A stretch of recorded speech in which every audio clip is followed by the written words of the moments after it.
Hi everyone, in this video I will show you how to divide decimals. Today we're gonna do case number 3, and case number 3 is dividing a decimal by another decimal.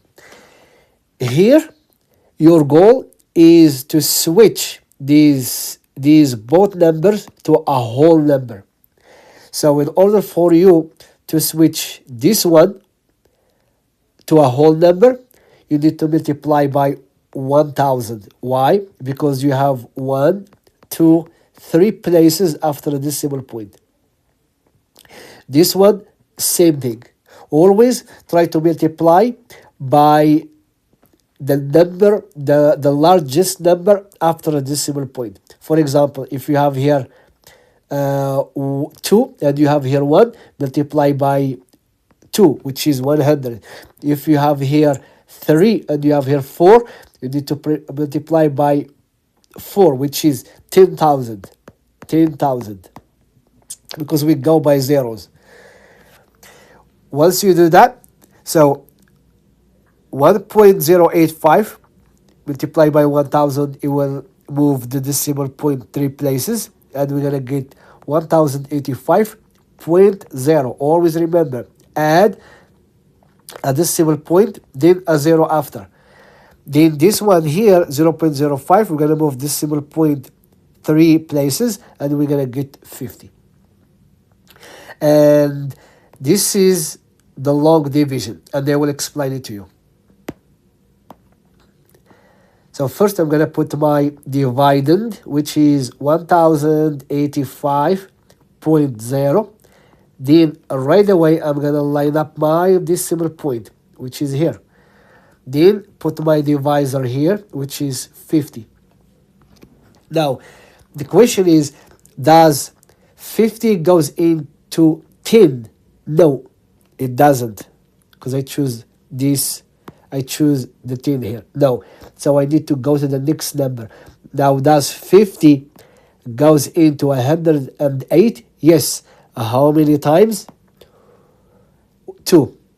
I'm gonna put 2 in here. So 2 multiplication, 2 times 50 is 100. Then I'm gonna do subtraction. 108 minus 100, and it will give me 8. Then I will drop the next number, which is 5. So now, does 50 goes into 85? Yes. How many times? 1. Same thing again. Same step we did in here. Same thing. So 1 times 50 is 50. So I'm going to put 50 in here. Then I'm going to do subtraction. 5 minus 5 is 5. 8 minus 5 is 3. 35. Now I am done with the numbers before the decimal point. See, I am done. So here I am done too. Now whatever I'm doing, I'm gonna do it after the decimal point. Because of that, and the answer in here, you can not leave it like this unless you are asked to leave it like this. The remainder. Remainder, always look for 0, or look in here. If they say, for example, you are asked for an answer to the nearest, for example, instead thousands, they will tell you 10. So which means you only need 1 number in here if you have more numbers. Now, does 50 goes into 35? The answer is no. So what should I do? I need to borrow this 0 from here.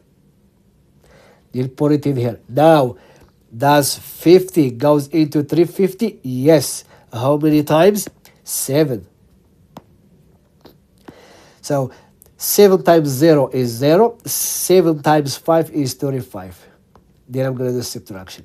Now 350 minus 350, the answer is 0. So this is my answer, 21.7. Just make sure here, please, you line up your numbers. When you put, for example, 100, make sure you line it up. So don't put 100 like this. So you put 1 0 and the other 0 under 5, because I have seen this common mistake. The next case is case number 4. That's when you divide a small number by a large number like this. 3 divided by 8. 3 divided by 8. Don't let this scare you. The trick in here, always start like this. Put your divided, which is 3, but instead 3, you're going to write 3.0. Then you're going to put 8 here as your divisor. At the same time, please put 0 point. So you're going to line up the decimal, but add 0. Why? Because when you divide any small number by large number, the answer will be less than 1. So the answer will be always from 0.1 all the way to 0.9999, but never be 1. Never. Because of that, automatically put this 0 point. Once you put this 0 point, automatically forget this decimal point right off. Forget it. Now what do I have? I have 30 divided by 8. Now you're going to treat this as a whole number instead decimal. So does 8 goes into 30? Yes. How many times? 3. So I'm going to put 3 in here. 3 times 8 is 24. I'm going to do subtraction. So 30 minus 24 is 6.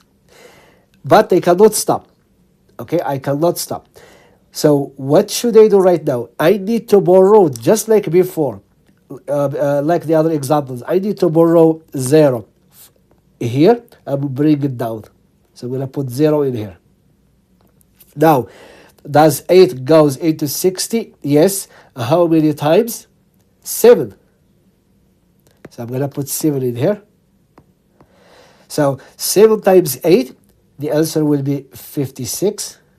I'm going to do my subtraction. So 60 minus 56, the answer will be 6.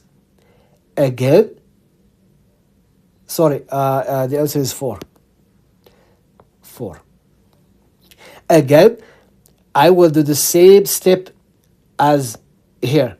Same thing, which means what? I'm going to borrow another 0. And bring it down. And put 0 in here. Now, does 8 goes into 40? Yes. How many times? 5 times. So I'm going to put 5 in here. Now, 5 times 8 is 40. I'm going to put 40 in here. Subtraction, 0. Now I am done. Remember, if, for example, I did get 0 in here, I'm going to always borrow. Keep borrowing. This is why I told you guys a while ago, if you ask an answer, for example, if the question said you need an answer to the nearest is 1,000, they would tell you, for example, 100, which means here you have to step by 7. Then you're going to have a reminder of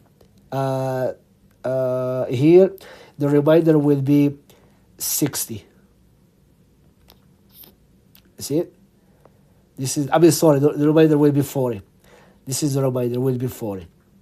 But unless you are asked this question, you need to continue until you get the 0. And usually the teachers will give you something not complicated, especially in the exams, so you can get the reminder of 0. Unless it's there's too many numbers, they will ask you this question.